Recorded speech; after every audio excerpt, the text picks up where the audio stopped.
Welcome back everyone.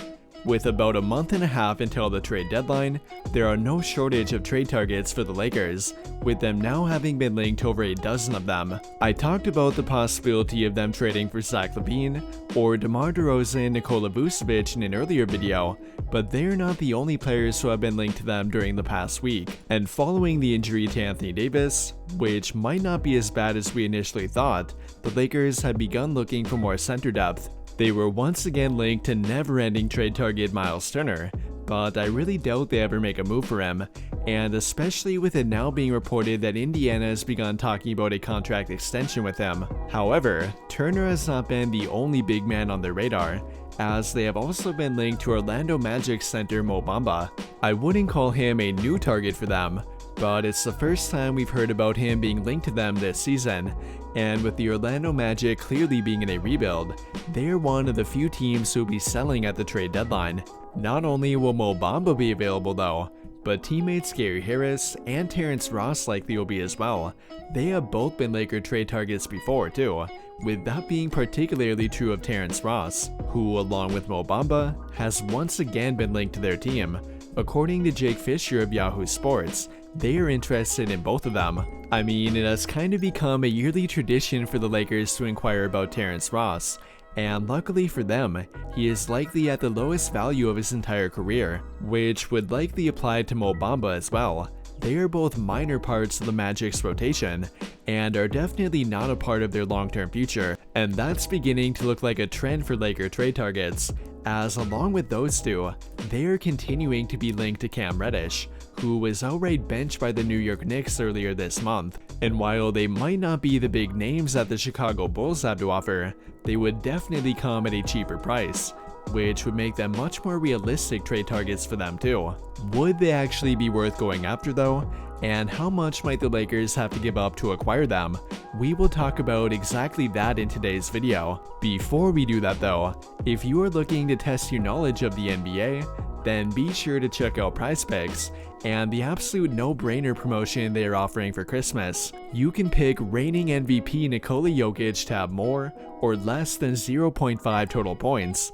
And just a hint, I would go with the over on that one. And here's everything that I'm going with for tomorrow. I of course have Nikola Jokic having more than that, then Luka Doncic having more than 3.5 turnovers, our boy Austin Reeves having more than 10.5 points, Steven Adams having less than 7.5 points, and then I'm finishing it off with a little NFL action. My final pick will be with Pat Freiermuth having more than 34.5 receiving yards. If you are looking to make your own picks, or if you simply want to take advantage of this great promotion, then be sure to check out PrizePicks and use code JSM to get a bonus on your first deposit. There will be a link for it both on the screen and in the video description down below.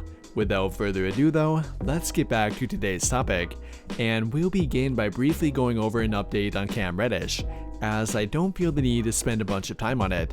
But according to Dan Wokey of the LA Times, Cam Reddish is someone the team is still quote-unquote very intrigued by. Along with that though, the New York Knicks are reportedly trying to get a first-round draft pick for him, which I really doubt they will get. Sooner or later, they will very likely cave into taking a second-round draft pick or two for him, and at this point, they would be lucky to get even that.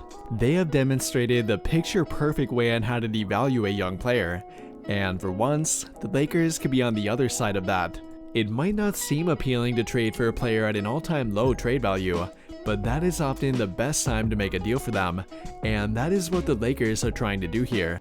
Now, there are definitely problems with trading for Cam Reddish, and primarily with him being incredibly inconsistent, but we do have to admit the Lakers have been pretty good with reclamation projects. They did it with Malik Monk, are doing it right now with Lonnie Walker, and they believe they can do it with Cam Reddish. He would fit a need for them too. Reddish can play at small forward, and we know how desperately they need more forward depth. Again, they do need to realize the risk here, but I don't mind them trading for Cam Reddish depending on the price, which will really be the ultimate decider here. But now moving on to Mo Bamba and Terrence Ross, and while they might not be the names that Buddy Hield and Miles Turner are, they are very similar in terms of fit. You can kind of think of them as the discount version of Hield and Turner, Mo Bamba can offer the rim protection, floor spacing, and vertical threat ability that Turner can, and then for Terrence Ross, he can offer 3-point shooting, off-ball movement, and the microwave scoring mentality that Hield would offer. Now, they are not quite on the same level as them, but they would also not cost nearly as much either, which might be more important for a team like the Lakers. I think we all know about their limited trade assets, and if they are hoping to make more than only one trade alone, then they'll need to go after trade targets with lower trade value. And much like Cam Reddish, that would apply to Bamba and Ross. They have both become minor parts of the Magic's rotation, and they are clearly not a part of their long-term future. They may have been worth a first-round draft pick each at one point, but that would no longer be the case. In fact, they would be lucky to get even a second-round draft pick for Terrence Ross. They could maybe push for a heavily protected first-round draft pick for Mo Bamba, but I really don't see that happening either, and especially if they are combining him with Ross. However, that's not to say they wouldn't be a good fit for the Lakers, and in reality, they would appear to be great fits. Now, I would prefer them to go after a more defensive-minded wing, but Terrence Ross can offer 3-point shooting at the very least, and he is definitely not afraid to shoot the ball, currently averaging 35.4% and then 36.1% on his career.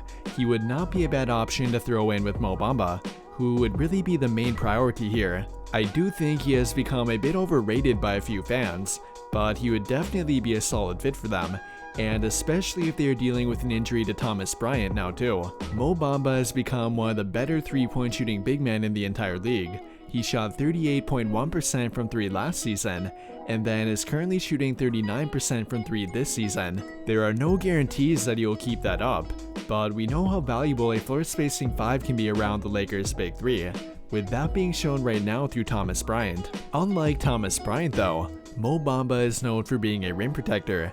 If we take a look at per 36-minute average, Bamba has blocked about 2.2 shots per game over the past 2 years combined. Although, that does not mean he is a great overall defender. He is not a good team defender, and can tend to get targeted by smaller, quicker players. Even with his current flaws though, I would be willing to trade for him for the right price, and that is where the real debate comes in. If they're combining him with Terrence Ross, I would offer Patrick Beverley, Kendrick Nunn, Damian Jones, and then 2 or 3 second-round draft picks for them. But if they would be willing to include Gary Harris rather than Ross, who is currently a much more productive wing player, I would be willing to offer a protected first-round draft pick. And while you might look at their contracts and wonder if the Lakers would even want them, both of them have completely non-guaranteed deals for next year, and that would make them pretty much risk-free.